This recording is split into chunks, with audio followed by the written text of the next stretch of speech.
Caríssimos irmãos e irmãs, paz e bem, louvado seja nosso Senhor Jesus Cristo, para sempre seja louvado. Celebramos neste final de semana o quarto domingo da Quaresma, chamado o Domingo da Alegria, porque caminhamos para a Páscoa de nosso Senhor Jesus Cristo. E por isso somos convidados todos nós a caminharmos juntos com a Igreja para essa Páscoa de nosso Senhor Jesus Cristo, para a Páscoa também, nossa Páscoa definitiva, caminhando com alegria e com o coração cheio de esperança no encontro de amor com o Pai misericordioso. Neste domingo, a Igreja proclama o Evangelho de Lucas, que está no capítulo 15, versículos 1 a 3 e 11 a 32, que vai dizer: Naquele tempo, os publicanos e pecadores aproximavam-se de Jesus para o escutar. Os fariseus, porém, e os mestres da lei criticavam Jesus. Este homem acolhe os pecadores e faz refeição com eles. Então Jesus contou-lhes uma parábola. Um homem tinha 2 filhos. O filho mais velho disse ao pai: Pai, dá-me a parte da herança que me pertence, que me cabe. E o pai dividiu os bens entre eles. Poucos dias depois, o filho mais novo juntou o que era seu e partiu para um lugar distante. E ali esbanjou tudo numa vida desenfreada.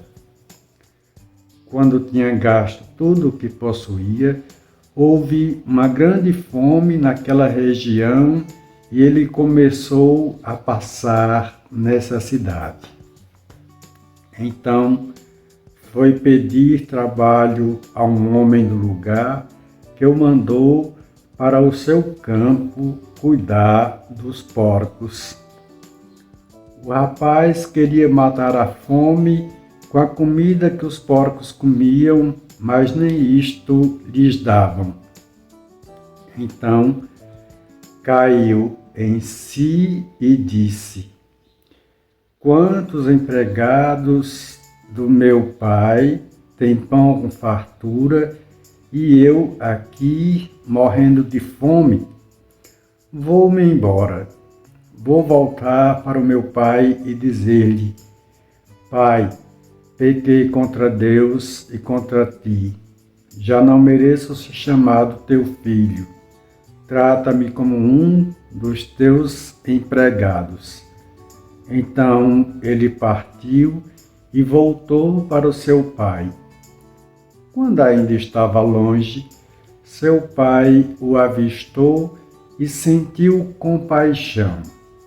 Correu-lhe ao encontro, abraçou-o e cobriu-o de beijos. O filho então lhe disse: Pai, pequei contra Deus e contra ti. Já não mereço ser chamado teu filho. Mas o pai disse aos empregados: Trazei depressa a melhor túnica para vestir meu filho, e colocai um anel no seu dedo e sandália nos pés. Trazei um novilho gordo e matai-o. Vamos fazer um banquete, porque este meu filho estava morto e tornou a viver. Estava perdido e foi encontrado. E começaram a festa.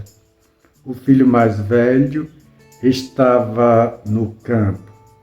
Ao voltar, já perto de casa, ouviu música e barulho de dança.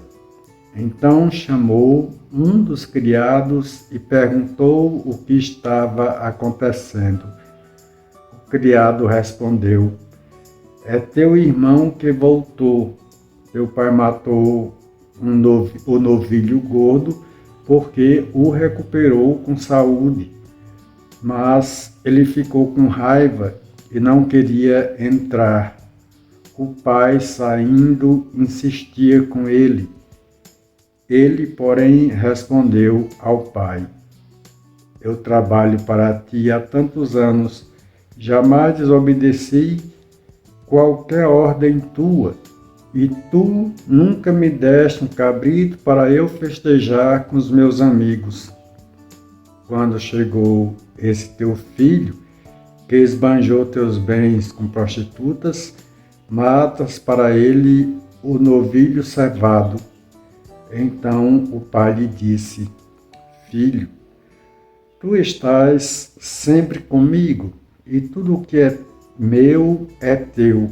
Mas era preciso festejar e alegrar-nos, porque este teu irmão estava morto e tornou a viver. Estava perdido e foi encontrado. Palavra da salvação, glória a vós, Senhor. Caríssimos irmãos e irmãs, o capítulo 15 do Evangelho de Lucas começa com os fariseus e os escribas, os grupos da época, os mestres da lei também, criticando Jesus porque Jesus acolhia pecadores e fazia refeição com eles. Em resposta a estas críticas, Jesus conta-lhes 3 parábolas muito importantes.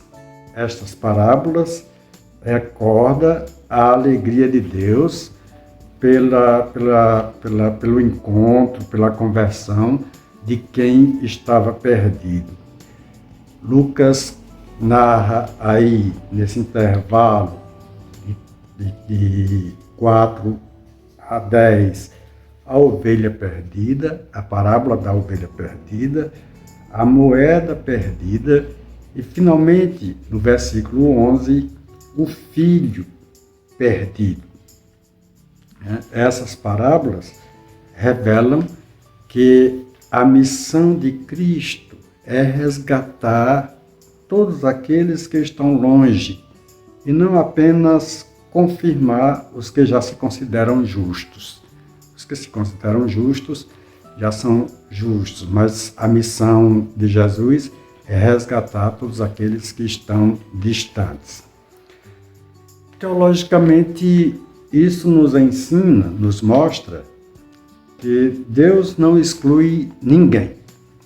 Deus não faz exclusão de ninguém. A acolhida aos pecadores não é fraqueza de Deus, mas a expressão da sua misericórdia divina. É a expressão da sua misericórdia divina. E a Igreja, segundo o Catecismo da Igreja Católica, que está lá no capítulo, no número 1443, ela é chamada a ser espaço de reconciliação, não de julgamento. Então a Igreja é chamada a ser esse espaço reconciliador, um espaço que reconcilia o filho perdido, que reconcilia os filhos que estão afastados, que estão longe. Não uma atitude de julgamento, não é papel da Igreja fazer julgamento de ninguém, A atitude dos 2 filhos se revelam na própria história da parábola do filho perdido, que antigamente se chamava a parábola do filho pródigo, muita gente ainda chama de parábola do filho pródigo, mas ultimamente os estudiosos estão chamando de parábola do pai misericordioso, porque não conta somente a história de um filho perdido, mas principalmente a história de um pai que se transforma realmente totalmente amor. Esse pai é amor. O jovem que pede a sua herança na atitude dos dois filhos, ele rompe com o pai, né? E esse rompimento, na cultura judaica, significava ou equivalia à morte, ou desejá-lo a morte, desejar a morte do pai. Ele esbanja tudo, né? Em uma vida dissoluta, quando vai embora, se afasta de casa, ele esbanja tudo numa vida dissoluta, símbolo aí do afastamento total de Deus. Ele se afasta de Deus pelo egoísmo e autossuficiência. Esse filho mais novo, altamente egoísta e autossuficiente, se afasta do pai que é amor e misericórdia. Aí vem as consequências desse afastamento, né, que é a fome, a humilhação, a queda que tem, né, é levado a cuidar dos porcos. Os porcos são animais impuros, são considerados animais impuros na comunidade judaica, né? Representa aí o vazio existencial do pecado. Aí ele se arrepende, cai em si e reconhece sua dignidade ferida. Ele tem a dignidade ferida por conta da autossuficiência, do egoísmo, né, e decide voltar para o pai, mas não na condição de filho, mas na condição de servo. Isso catequeticamente ensina para nós que o pecado é uma ruptura com Deus, especialmente com Deus, e com a própria identidade. Somos filhos de Deus. Se rompemos com essa identidade, com essa nossa identidade de filhos e filhas, nós estamos aí em grande pecado. E o arrependimento nasce do reconhecimento da própria fragilidade e da confiança no amor do Pai, né? Nasce dessa nossa consciência de sermos frágeis, né? De estarmos em pecado, de sermos pessoas frágeis, e brota também da confiança no amor do Pai. Como diz São João Paulo II, a misericórdia é o nome próprio de Deus. E depois o Papa Francisco vai dizer que Deus, a identidade de Deus é o amor, é a misericórdia. A Igreja Católica, no Catecismo, ainda ensina, né, que a confissão dos pecados liberta o homem e o prepara para receber o perdão. Todo esse processo de caminhada do filho do filho jovem, que vai e vive numa vida dissoluta, arrepende-se e volta para o Pai, é realmente um ensinamento que nos leva realmente a viver, aí o sacramento da confissão da igreja, o sacramento da confissão e a reconciliação com o Pai. Então, essa passagem do Catecismo está lá no número 1455. Se você quiser conferir, a confissão dos pecados liberta o homem e o prepara para receber o perdão, né? O perdão de Deus. Está lá no número 1455, certo? Então, o filho mais novo arrepende-se e volta. Agora vamos à atitude do filho mais velho. O filho mais velho tem uma atitude de ressentimento, né? de justiça sem amor, né? De amargura. É um ressentido, um amargurado. Recusa-se a entrar na festa. É um legalista, né? Nunca transgrediu os mandamentos, né? É um legalista. Nunca transgrediu os mandamentos de Deus, do Pai. Revelando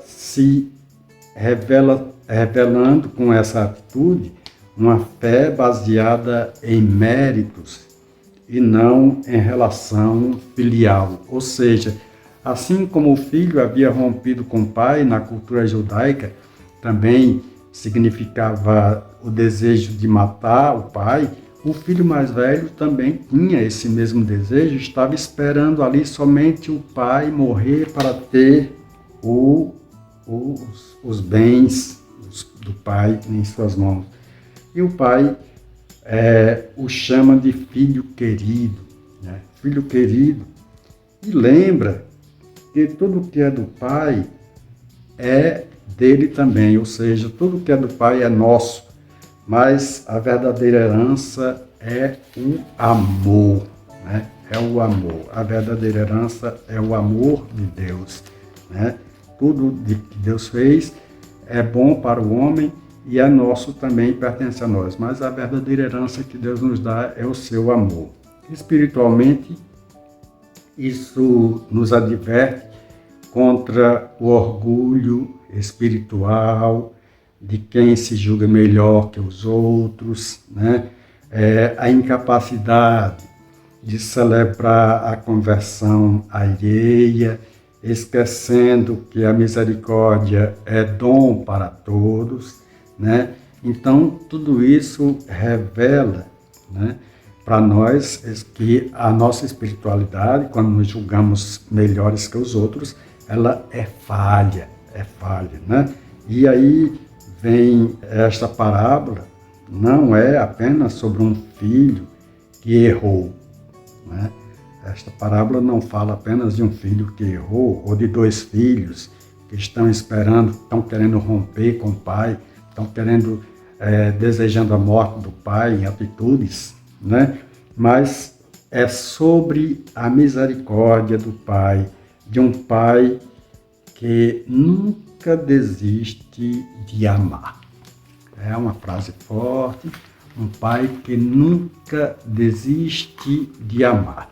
Meus irmãos e minhas irmãs, é dessa forma, com essa frase aí, de um pai que nunca desiste de amar, essa parábola nos recorda isso, que iremos concluir a nossa catequese desse final de semana, né? E se você gosta desse nosso conteúdo, se você gosta da nossa catequese, né, se inscreve no canal, dá o teu like, dá o teu joinha se tu dá o like no canal, né? A plataforma vai apresentar para outras pessoas também, vai divulgar para outras pessoas. Então dá o like no canal, se inscreve, faz o teu comentário e acima de tudo, partilha o nosso material, compartilha o nosso material, porque é muito bom. É catequese pura, né? E é catequese que é tirada da Igreja Católica Apostólica Romana, certo? Então, paz e bem para todos, a saudação franciscana de paz e bem. Deus os abençoe, Ele que é Pai e Filho e Espírito Santo.